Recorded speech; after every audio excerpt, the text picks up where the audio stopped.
Okay, welcome everyone to the second webinar on the domain information security governance and risk management.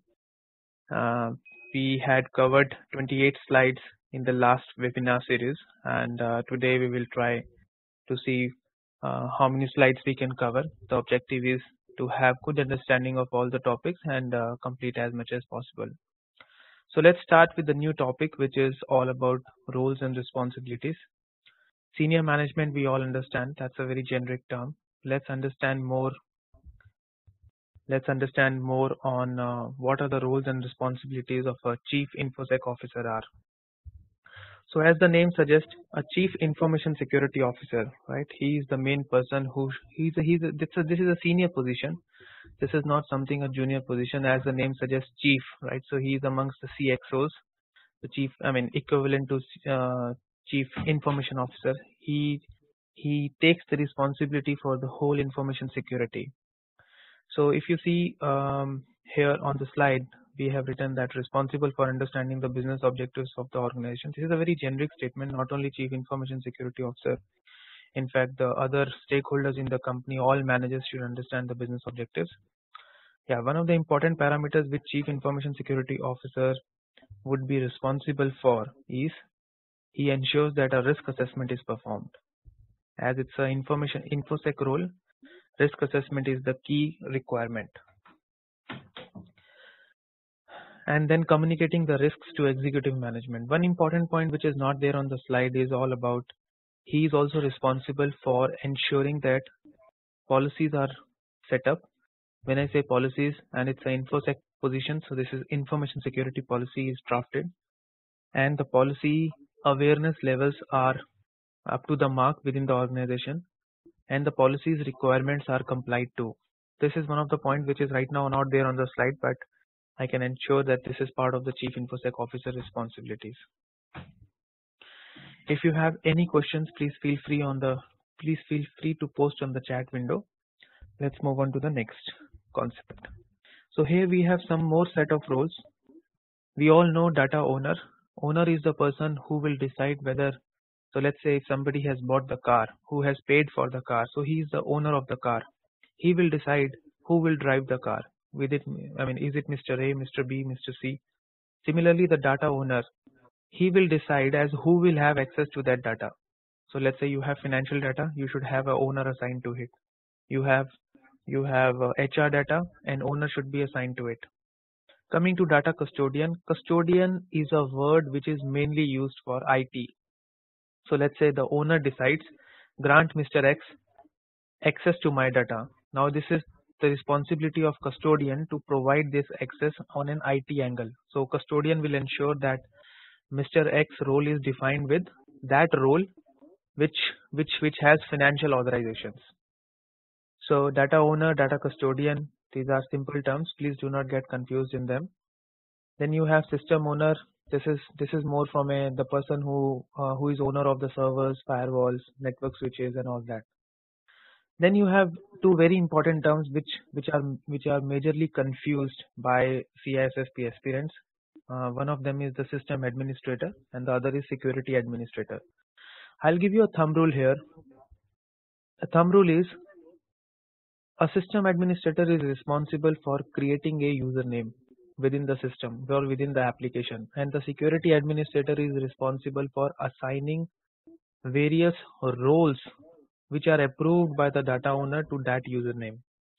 So we are bringing segregation of duties here, right? So it should not happen that the system administrator is able to create a user and then he is able to assign, let's say, fixed assets administrator, and he is able to depreciate the company's assets. No. So that's where the role is segregated. One is creating the username and the other is assigning authorizations or privileges. So who is creating the username? System administrator. Who is assigning the authorizations and privileges? Security administrator. So similarly, the difference also comes, let's say if you have to install a patch. So system administrator will install a patch, but which is the right patch which has to be installed?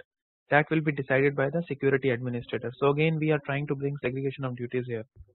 So all security perspectives are taken care by the security administrator, and the actual deployments or configurations or removal implementation is done by the system administrator. So this is where you must always understand what are the key differences, majorly from experience in global conglomerates. Both these positions are not uniquely maintained. It is the one person who is called a system administrator and he is doing both the jobs. But from a good practice stuff, they should be different positions. Moving on to the next one, which is next concept, which is related to risk. So what's a risk? This is one of the very prime interview questions. So how do you define risk? And I have also asked many people, how do you define the risk? So after CISSP, you should be able to define risk in a very mature manner. What do we understand by that is? So risk is nothing but likelihood of a threat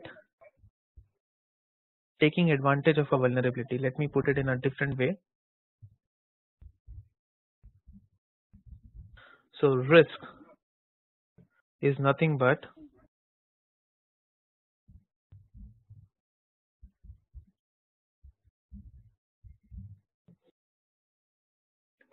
probability of a threat exploiting a vulnerability and leading to financial losses is called as risk. Please remember this, memorize this, try to understand this. This is the most, one of the good ways to define risk. It is probability of a threat, an external agent, let's say fire, exploiting a vulnerability, means weakness in the system, let's say pieces of paper in the data center, and leading to financial losses. Let's say your servers, your financial information servers are burned. This is called as risk. So if let's say tomorrow you go and do a risk assessment, please ensure you have 3 columns. One is threat, other is vulnerability, other is financial losses. You assign, we'll come to that in terms of risk assessment using quantitative mechanisms. But for the time being, this is how you define a risk, and please don't confuse. So it is probability of a threat exploiting a vulnerability and leading to financial losses. I also read one of the questions which says, is the following statement correct? Probability of a vulnerability exploiting a threat is called as risk. No, it is probability of a threat exploiting a vulnerability. So with that we move on. We understood the concept of risk. Exposure is nothing but the vulnerability. Exposure means in how much quantity will the threat exploit the vulnerability. That's called as exposure. And countermeasure or safeguard, we all understand, it is nothing but the control. Moving on to the next concept. This image is a very self-explanatory image and will help you to understand what all we have understood. Threat agent and threat. This is nothing but threat agent is just the vector. So let's say fire coming from a short circuit is a threat agent, and then the fire is the threat. Vulnerability is pieces of paper in the data center. Risk is financial servers are burned. Asset is server. Exposure is the financial information being burned. And safeguard is, let's say you have fire extinguishers within the organization. So this is how the typical flow of a risk management. This is all about risk management. I hope it is clear. If you have any questions, please feel free to post on the chat window. Moving on to the next concept.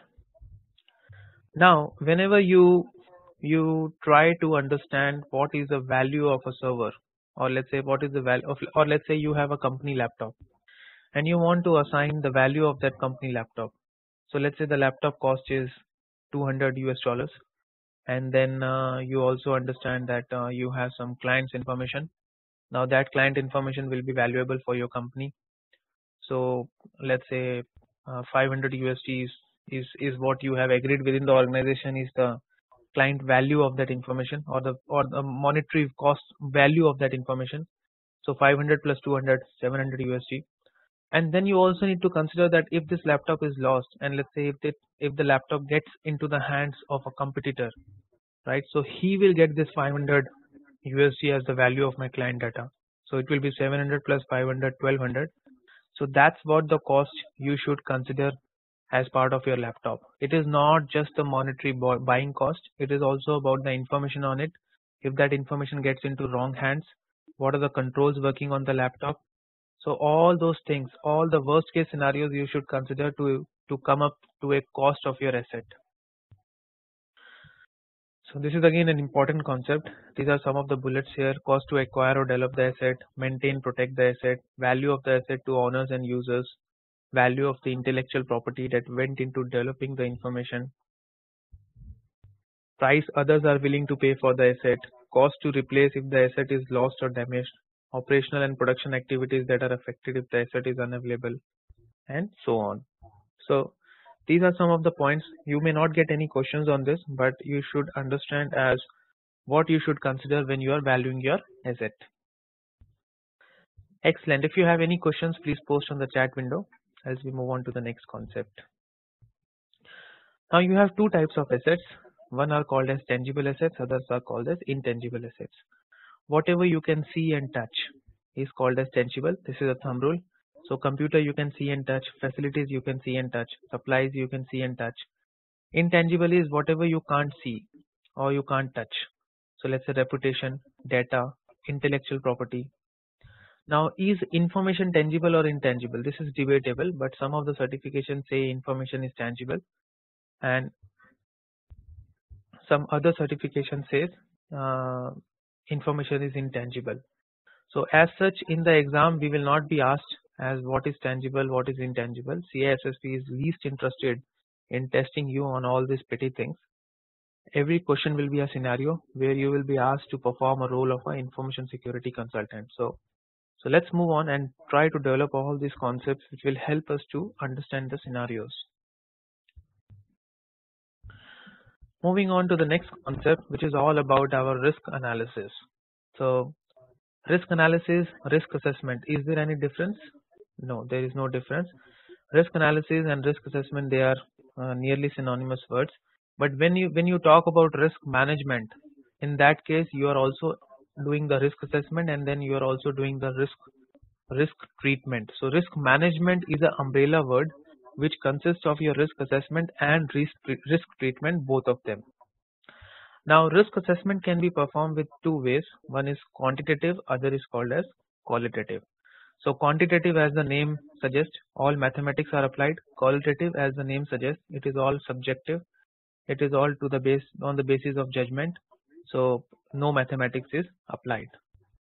Now let's understand firstly what is quantitative risk analysis. Now CISSP has a lot of calculations here. I will explain these calculations in a very easy manner to you and you will definitely get one numerical here. So let's understand with the help of this example. So let's say there is a flood which is destroying your server and the server has customer data. So the asset value is, let's assume it is $10,000. Now how have we calculated this asset value? That is what I explained in a couple of slides back, where we talked about what is the physical cost of that server, what is the associated monetary value of that customer data, what if you lose out that customer data and it gets into wrong hands, and so on. So and finally you have agreed that this is asset value is. So this is your, let's say, $10,000. Now exposure factor, please remember this particular variable which is called as exposure factor. Now exposure factor will be given in the exam, let's say 40%. This means that 40% of the server will be hit if flood occurs, right? Or let's say if flood finally comes and stuck your data center, 40% of the server room will be vanished. So then you have another variable which is called as single loss expectancy. Single loss expectancy, please try to understand this variable. It says single loss expectancy means if the flood comes one time, how much will be the loss expected? So definitely single loss expectancy, which is also called as SLE, is nothing but your asset value into exposure factor. So this means if the flood comes and it hits my data center and if 40% of my data center is vanished, then my single loss expectancy, this is the loss I will expect. So this is $4,000. I'm sure till here it was very easy to understand and you all understood it. However, if you have any questions, please post on the chat window. Now this was a scenario where the flood hit once. Now I want to understand the scenario over a year. What could be my loss expectancy. Now there is a term which is called as annualized rate of occurrence. This means how many times it is expected that the flood will hit. Yeah, how many times it is expected that the flood will hit. So annualized rate of occurrence, let's say it is given in the question paper as twice in a year. So this means the flood will come 2 times. So what will be the loss in a whole year? It will be 4,000 into 2. That is your single loss expectancy into or multiplied by annualized rate of occurrence. So this is $8,000 and this is called as your annual loss expectancy. So I hope this is clear. Let me just repeat the formulas.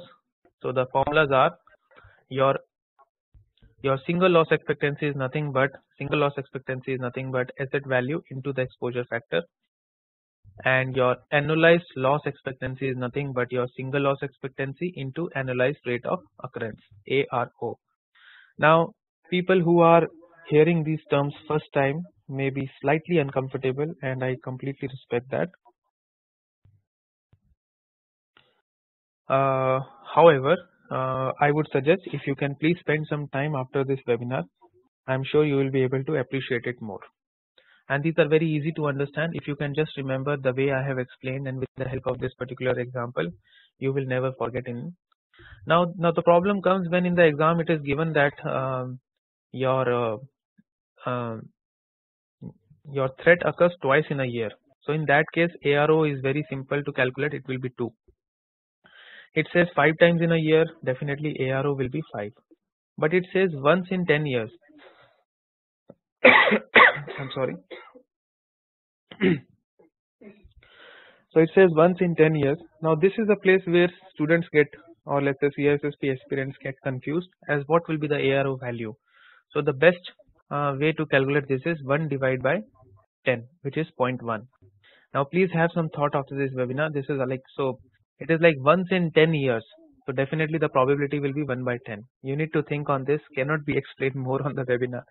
Yeah, but please remember that if a coach, like let's say the last bullet which says 5 times in 10 years, answer is 5 divided by 10, which is 0.5. So this is where students get confused in the exam.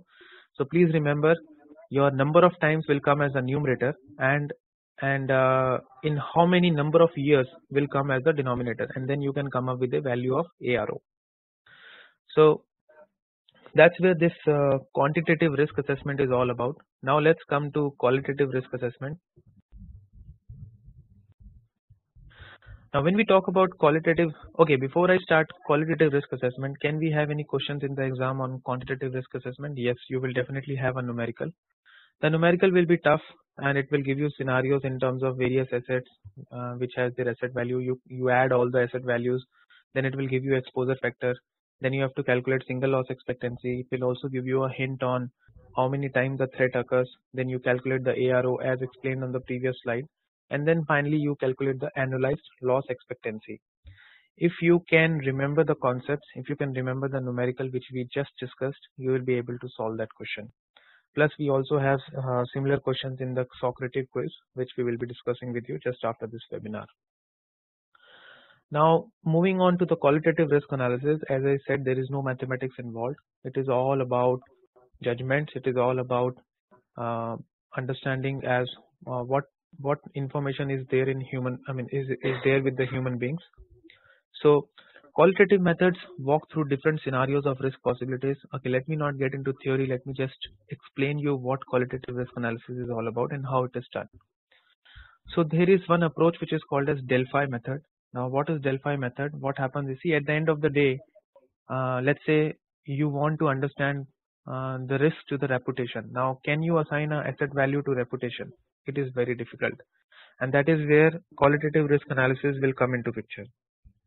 So let's say what Delphi method says is, you create a questionnaire, okay, and so let's say the questionnaire will be what do you understand by our reputation? Which are the key brands which you consider as reputation?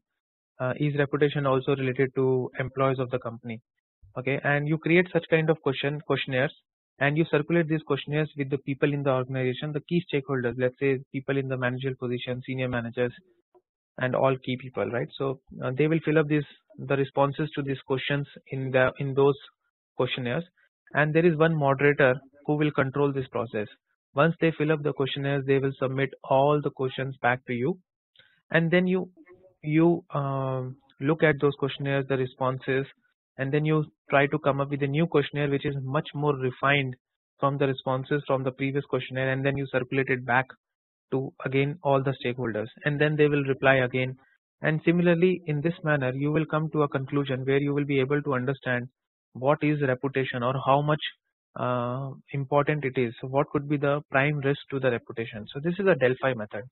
So it is all about people driven approach, a questionnaire driven approach, and there is one moderator who keep on refining the responses received as part of the questionnaires, and then a new questionnaire is developed. Now in Delphi method there are two types. One is consensus Delphi method, other is modified Delphi method. Consensus means people can talk, so all those stakeholders, managers can talk with each other. Modified Delphi method is people are not allowed to talk each other. They have to submit their responses in silos, in isolated manner. Now can we have a question in the exam? No, this is just a concept to perform a qualitative risk analysis. If you can remember this much, whatever we have discussed on this webinar, it is enough for the exam. Excellent. If you have any questions, please post on the chat window. Let us move ahead. Now this is a slide which summarizes qualitative versus quantitative, so requires complex calculations. This I will not get into it. I mean, this is what we have discussed. I am sure this is self-explanatory slide. Moving on to the next concept, which is countermeasure selection. Now here you have this particular some mathematical equation. Now let me just explain you this, and this is more of a thought process which you yourself have to think, right? So let's say there was no control being. Don't read the slide, just please understand what I am saying. Let's say you do not have any control, and the risk rating, which is nothing but your probability of threat into vulnerability into the financial loss. So the risk is 100%. Now let's say you implement a control, and because of that control the risk got decreased to 30%. And let's say for that control you also have a maintenance cost. So let's say 10% is the money spent in the maintenance of that control. So definitely your loss, right? What will be, it will come to your 20%. I mean, just to explain it in a better sense. See, annualized loss expectancy was what? It was in a year how much loss is expected.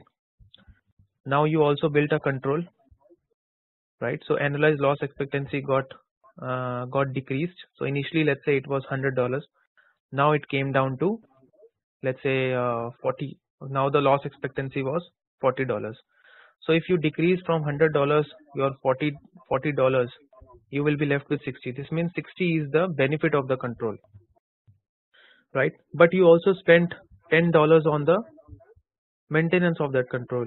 So you are left with 50, which is the actual safeguard or value of that particular control. Now this slide needs a thought process, and I would suggest if you can please understand this particular numerical. First of all, what is annualized loss expectancy? It is all about what is the loss expected in a year, and then if you can apply this to this particular equation and try to visualize, I am 200% sure you will be able to understand. Yeah, so it just requires some thought process from your side. And please remember, this is nothing but we are trying to understand the value of safeguard to the company. Now moving on to the next slide, which is all about what are the various procedures or what are the various ways you can handle a risk. This is self-explanatory slide. Risk can be mitigated through a control. Risk can be transferred through an insurance company. Risk can be avoided by just not doing that activity, and risk can be accepted. We are okay with the risk. We will not do anything, right? So then you also have a term which is called as residual risk. Residual risk is nothing but when you mitigate a risk with the help of a control, whatever the final risk is left out, it is called as residual risk. Now if your residual risk is within your risk appetite levels, then you are okay with it. You will not do anything about it. If it is still outside of your risk appetite levels, you are still worried about it, and you must keep thinking as how I can bring this residual risk within my risk appetite levels. So these are some of the concepts which you should understand being an InfoSec professional. Moving on to the next one, which is total risk, is nothing but your probability of threats into vulnerabilities into asset value. This is what we understood. Now you also have control gap exposure. This is again a term which is used in InfoSec profession. There is nothing but when you have implemented a control, right? So whatever risk got mitigated, what is the exposure which is still there? So let's say the exposure left after a countermeasure is implemented. So let's understand this with an example. Say probability of fire in data center is 0.4. However, after implementing a fire extinguisher, it is 0.1. So control gap exposure is 0.1. So 0.1 is the residual risk, or still it is left, which needs to be treated, and that's where your control gap exposure is. That means the control was not able to fill up this exposure, and this is still the result. I mean the risk left out even though the control was implemented. So that's where your control gap exposure comes in. Moving on to the next slide. Now we have various risk assessment approaches. I'll give you some thumb rules here, and please remember these thumb rules. Firstly, CISSP is not going to ask you what is NIST 830, what is Octave, what is FRAP. CISSP exam is not going to test on any of the standards, any of the mature literatures which are part of the standards. But yes, from an InfoSec profession, you should definitely know what does each of these means, because it is important for you to know when you are talking to your clients. Now, please remember NIST 830 is a risk assessment approach, and it is at an IT level. It is at an information systems level. So if you see, these are the various stages which come under risk assessment and which are given by NIST 830. So you start with the system. It is this NIST 830 does not start from business. Okay, it starts from system characterization, threat identification, vulnerability identification, and then once you have threat and vulnerability, you do the control analysis, likelihood determination, impact analysis, risk determination, control recommendations, result documentation. So it is all about understanding the system, the information security, and I mean what could be the risk to my information systems. In terms of information security, it can be in terms of privacy, it can be in terms of let's say confidentiality, integrity, availability, which is nothing but information security only. So just remember that NIST 830 is a risk assessment approach, and it is at an information systems level. Then you have FRAP. FRAP is nothing but facilitated risk assessment process. Again, you will not get any question in the exam. However, please remember that FRAP is very similar to NIST 830, and the only thing is you screen, or you pre-screen application systems, okay, to understand as which are the important IT systems to me, and then you can follow the NIST 830 to go and actually do the risk assessment on those systems. So FRAP is nothing but just an initial feeder, and it is more about doing a priority analysis for which systems are critical for you, which systems are less critical for you, and then you go and apply the risk assessment to in more detail to the critical systems, in less detail to the less critical systems, and so on. So just remember that it is nothing but your pre-screening activity. Moving on to Octave. Now Octave is again a risk assessment approach. Now this Octave approach is again at, please don't read the slide, just try to understand these important inputs which I am giving you. If you can remember these inputs for the exam, your question will not go wrong, right? So similar to NIST 830, Octave is again an approach which is based on information technology. So it also does not talk upon business. It is again talking on systems only. However, the good part is when you are doing a risk assessment with the help of Octave, you are involving various stakeholders. You are talking to people also constantly at each and every activity. So let's say, see, at the end of the day, people are the best assets to tell you as what is critical. If a server is critical, why it is critical, right? So you also consider employees of the company to define the risk scenarios, to define asset values, to define what could be the threat values, what could be the what is the value of the existing vulnerabilities, and you are able to calculate risk, which is much more mature than an approach which does not talk to employees. Then you also have a technique which is called as ANGS 4360. Again, you will not get any question in the exam, but like NIST and Octave, which are more from an information systems perspective, risk assessment, this particular risk assessment approach, which is ANGS 4360, is more at a business level. So this is very similar to COSO, this is very similar to COBIT, this is very similar to TOGAF, this is very similar to your Zekman approaches. We will cover all this, just bear with me. So this is nothing but a risk assessment approach which talks about business and information systems both. ISO 27001, we all know. I will not spend any more time on this. It is nothing but your information security management system, so ISMS, and it is outside the syllabus of CISSP, so don't worry about this. But it is all about creating a dashboard which can help you analyze the situation of information security in your organization. ISO 27001, the latest version is ISO 27001 2013, which has some 14 domains and some close to 103 control activities. But all this is outside the CISSP syllabus, so don't worry about it. However, it is good to know in an InfoSec profession what is ISO 27001 and what are the names of these domains. So please Google it and keep it for your knowledge purpose. Nothing relevant for the exam point of view, so we will exclude it from this webinar.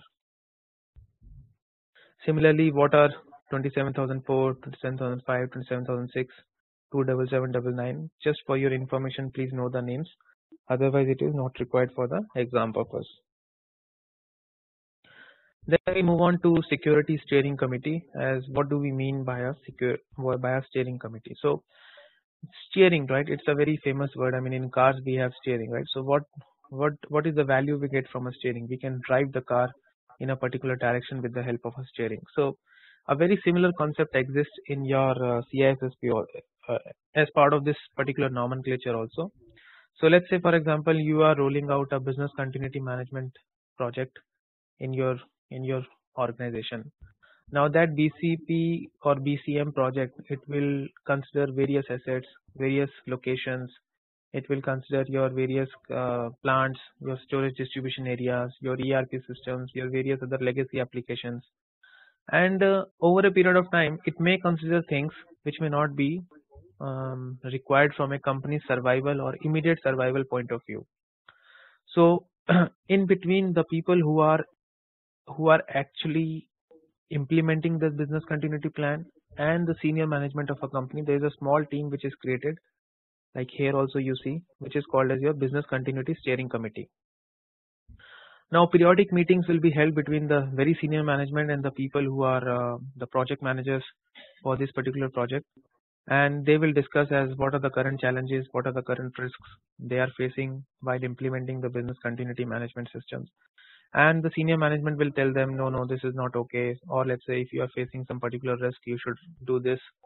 So this is like ensuring that the project is aligned to the spirit of the business case and all the objectives are met. The scope is there are no scope creeps occurring in the execution of that project. We are on cost, we are on time, and everything is taken care of. So steering committee is nothing but which ensures that the project is aligned to the expectations of the company. So that's where your concept of steering committee comes in. So let me put it in a simple way. It helps you to steer the project deliverables in the expectations of the business case or the organizations. So it meets the business objectives of the company. So that's where your concept of steering committee comes into picture. In case you have any questions, please post on the chat window, else we'll move ahead. All these slides I can circulate with you. So in case I am jumping a slide, that means it's very plain English and there's nothing to worry in that. So I mean, when you have these slides, you will be able to traverse through them in a very easy manner. Now the next concept in CISSP, which is an important concept, is defense in depth. So when I say defense in depth, you want to protect the centermost asset, right? And you may have various controls starting from the most inner circle to the outermost circle. So let's say the most inner circle is something but virus scanners, and the next is patch management, rule based access control, account management, secure architecture, demilitarization zones, firewalls, virtual private networks, policies and procedures. And the last is physical security, the security guard which is standing on the, or let's say the receptionist sitting at the main gate of your organization. So this is how the defense in depth approach comes in. If somebody wants to have unauthorized access to this asset, he has to compromise all these controls. Now you may be new to DMZ, you may be new to secure architecture, and that is where you have various domains in CISSP. DMZ will be covered in telecommunication, secure architecture will be covered in secure architecture and design domain, rule-based access control will be covered in access controls domain, patch management will again be covered in security operations domain. So policies and procedures is something which we have already covered in the webinar 1 of this series, because that was part of this particular domain only. So at the end of the day, you are trying to get, you will be getting a holistic infosec profession knowledge from this CISSP exam, and that's where this exam is in high value all over the world. Moving on to the next concept, which is all about hiring practices. So these are again plain English statements. Hiring practices: you must perform a background check. You must ask people to sign confidentiality agreements. Intellectual property agreement: this means if you develop a tool as part of this job, the intellectual property will rest with the company, and you cannot claim that I developed it, so it belongs to me. So conflict of interest agreements for positions handling competitive: this is nothing but segregation of duties. You will not create any fraud. In case you have any extra authorizations, you will always inform the management. Non-compete agreements for positions in charge of unique corporate processes. This is nothing but, let's say if you join one IT company and you are servicing a client which is also serviced by another IT company, you cannot join that IT company for a particular number of years. So that is nothing but your non-compete agreements. Employee termination: yeah, this is a very important. In case you fire an employee, okay, you should now that employee is a disgruntled employee. Now he can be a threat to your organization because you have fired him. So that's where he should be escorted from the premises. The HR and his manager and the security guard or security personnel in the organization should escort him from the organization, and his access should be immediately deactivated, and all his system passwords should be removed at the same time. So that's where CISSP provides you some sort of more controls considering the risk of an involuntary termination, and that's where you should definitely look forward for these controls in your own organizations as part of your termination policies from an infosec perspective. Moving on to the next concept, we have some sort of questions now, and these questions we will discuss more at the end of this webinar.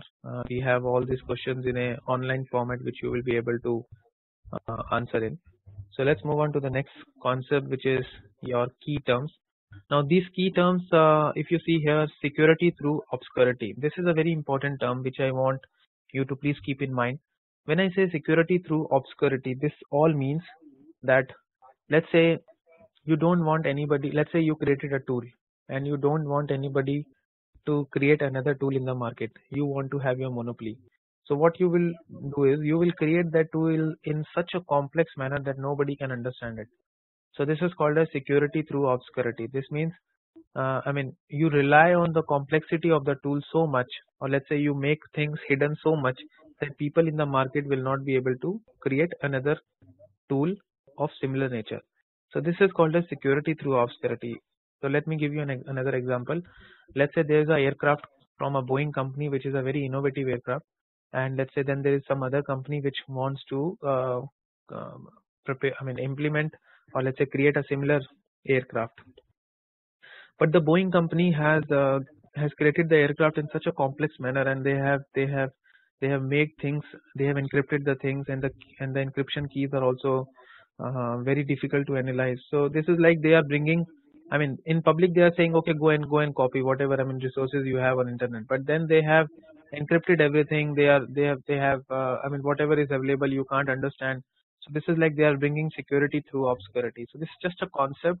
Please remember, you try to hide something just because it is very complex or just because it is very secret, and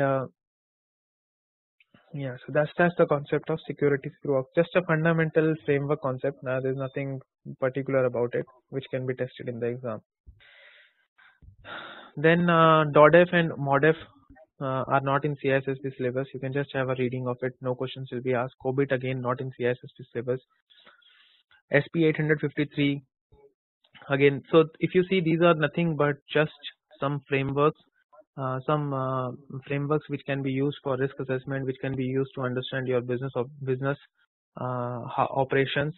So let me give you some examples here. Let's understand what is TOGAF. Now again, this is outside CISSP syllabus, but this is part of the literature of CISSP, because ISC Square expects you to at least know what is TOGAF all about, not in detail, but the main spirit of this architecture framework. Now we already learned NIST 830. We also learned Octave, which are more from a systems risk assessment methodologies. The TOGAF is nothing but very similar to your AS/NZS 4360, and TOGAF is nothing but your business architecture framework. So it is very similar to COBIT. In case you have done COBIT, you will be able to appreciate TOGAF. However, in a nutshell, it just helps you to align your stakeholder requirements to your enterprise objectives, to your IT objectives, to your processes, and then finally to your IT operations. So that's where the whole alignment comes in, and that's where your COBIT is also all about. That's where your TOGAF is also all about. So it helps you to map your information technology architecture to your business architecture to your stakeholder architecture. So stakeholder requirements architecture. So that's where your TOGAF comes into picture. So if you can just remember this, that it helps in aligning the organization to fulfill its objectives, it is more than sufficient. Then you have something called as Zachman framework. Now when I say Zachman framework, it is again a business framework. So if you see, if let's say tomorrow you want to open a new company, so with the help of this particular framework, you will be able to set up, you will be able to do a complete analysis as what could be my challenges, what could be my risks. So you see data, function, network, people, time, motivation. These are nothing but different perspectives which you should definitely take care. And then on the y-axis also you have objective, scope, enterprise model, system model.